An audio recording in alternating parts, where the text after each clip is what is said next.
on his strategic approach to trust these public servants to be the next leaders of the Philippines.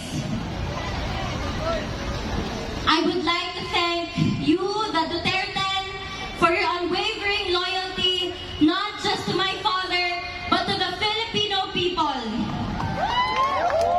Maraming salamat sa inyo. Your principles cannot be bribed with money, power, and influence. It will not be forgotten.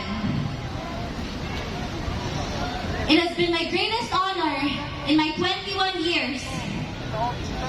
It has been my greatest honor to stand and fight for my country, my fellow men, my family, and for my father who loved me into the woman I am today. Bago siya kinuha sa akin, the night before it happened, magkatabi pa kaming natulog. I asked him, Dada, what's gonna happen to you? And as a father who didn't want his baby girl to worry, he responded with his usual phrase, Asus, wala yan, maniwala ka dyan. To my Dada Rudy, who will be watching this later, pinalangga ka ni Kitty, ayaw na kalimti.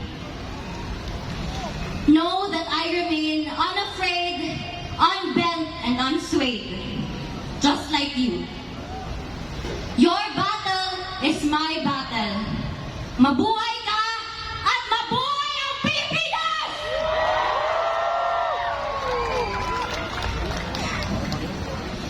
Muli kong iaabot ang personal na mensahe ni Tatay Digong para sa bawat Pilipino. Sabi niya, exercise your right to vote and do so wisely. My warmest greetings of love to every Filipino. Mga kababayan, mga kabataan, 4 na araw na lang bago ang eleksyon. Huwag niyong ipagbili ang inyong mga boto. Ipanalo natin ang Duterte! Duterte! Duterte! Maraming salamat and God save the Philippines! Pilipinas! Duterte pa rin! Duterte!